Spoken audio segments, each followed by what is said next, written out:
Sebelum kita membahas tentang perang Patimura, kalian tahu nggak sih siapa pahlawan yang ada di balik uang 1.000? Yap, benar, ialah Kapiten Patimura. Siapa sih Kapiten Patimura? Nama aslinya adalah Thomas Matulesi, seorang pahlawan nasional Indonesia yang terkenal karena perjuangannya melawan penjajahan di Belanda. Perjuangannya terjadi di daerah Maluku pada abad ke-18. Beliau lahir pada tanggal 9 Juni 1783 di Haria, Saparua, Maluku, dan wafat pada tanggal 18 Desember 1817 di Ambon.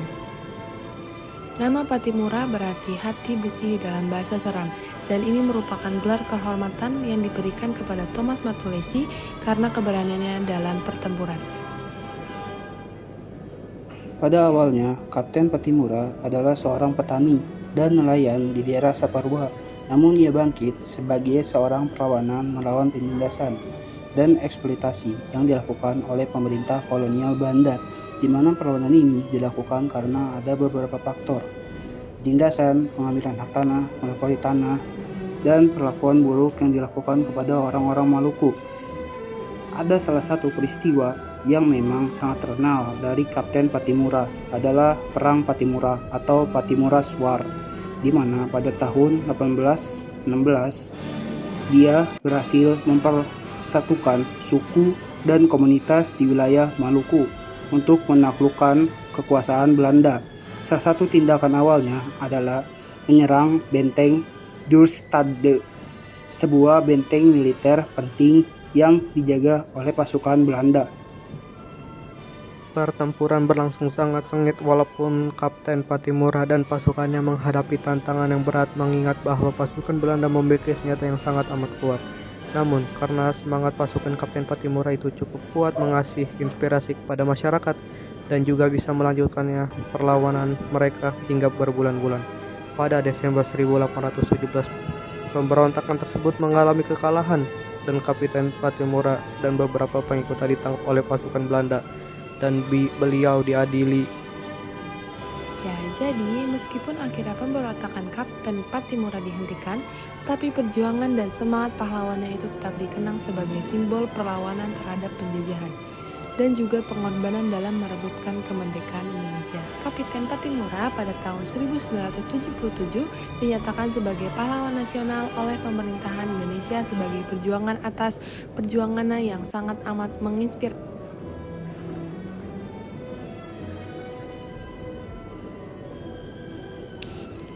Maluku dengan hasil rempah-rempahnya diibaratkan bagaikan mutiara dari timur. Kekayaan yang diibaratkan mutiara dari timur itu sentiasa diburu oleh orang-orang Eropa. Kekuasaan orang-orang Eropa itu telah merusak tata ekonomi dan pola perdagangan bebas yang telah lama berkembang di Nusantara. Pada masa pemerintahan Inggris di bawah Raffles, keadaan Maluku relatif lebih tenang karena Inggris bersedia membayar hasil bumi rakyat Maluku. Kegiatan kerja rodi mulai dikurangi, bahkan para pemuda Maluku juga diberi kesempatan untuk bekerja pada Dinas Angkatan Perang Inggris. Tetapi pada masa pemerintahan kolonial Hindia Belanda, keadaan kembali berubah. Kegiatan monopoli di Maluku kembali diperketat. Dengan demikian beban rakyat semakin berat. Terdengar desas-desus bahwa para guru akan diberhentikan untuk penghematan.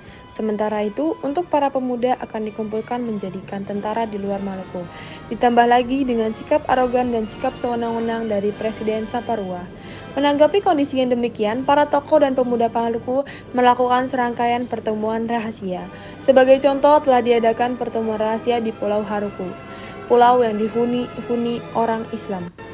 Selanjutnya, pada tanggal 14 Mei 1817 di Pulau Saparua atau pulau yang dihuni orang-orang Kristen, kembali diadakan pertemuan di sebuah tempat yang sering disebut dengan hutan kayu putih. Dalam sebagai pertemuan itu disimpulkan bahwa rakyat Maluku tidak ingin terus menderita di bawah keserakahan dan kekejaman Belanda. Oleh karena itu, mereka mengadakan perlawanan untuk menentangkan kebijakan Belanda.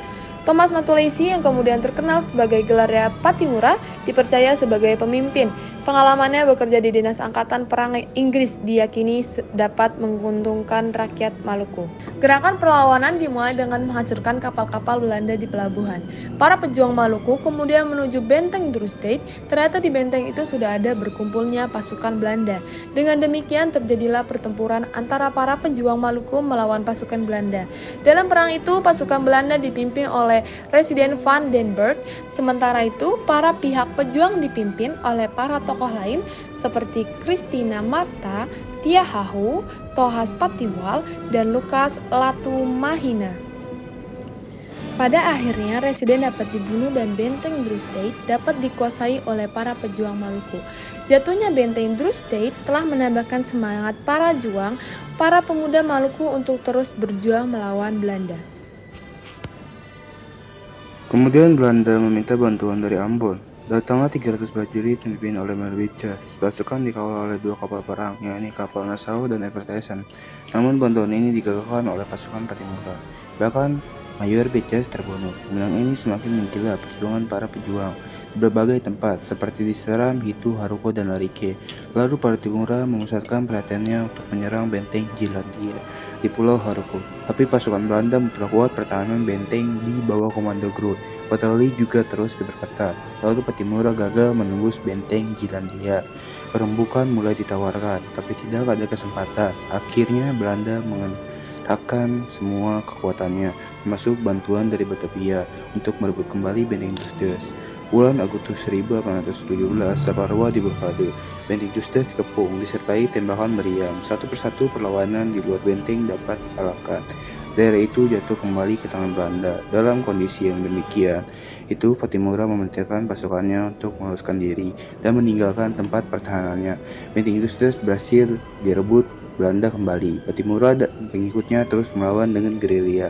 Tapi pada bulan November, beberapa pembantu Pattimura tertangkap, seperti Kapiten Paulus Tiahahu, ayah Christina Marta Tiahahu, yang kemudian dijatuhkan hukuman mati. Mendengar peristiwa ini, Christina Marta Tiahahu marah dan segera pergi ke hutan untuk bergerilya. Belanda tidak akan puas sebelum dapat menangkap Pattimura. Bahkan Belanda mengumumkan kepada siapa saja yang dapat menangkap Pattimura akan diberi hadiah 1000 gulden. Setelah 6 bulan memimpin perlawanan, akhirnya Pattimura tertangkap. Pada tanggal 16 Desember 1817, Pattimura dihukum gantung di alun-alun kota Ambon. Christina Marta Tiahahu yang berusaha melanjutkan perang gerilya akhirnya juga tertangkap. Ia tidak dihukum mati, tetapi bersama 390 orang lainnya dibuang ke Jawa sebagai pekerja rodi. Dikisahkan bahwa di dalam kapal Christina Marta Tiahahu mogok, tidak mau makan dan tidak mau buka mulut. Ia jatuh sakit dan akhirnya meninggal pada tanggal 2 Januari 1818. Jenazahnya dibuang ke laut antara Pulau Buru dan Pulau Tiga. Dengan demikian berakhirlah perlawanan Pattimura. Selesai.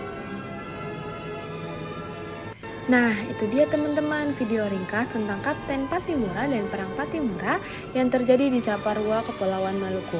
Mari kita jadikan video ini sebagai pembelajaran yang baik dan menyenangkan. Sekian video dari kami, terima kasih.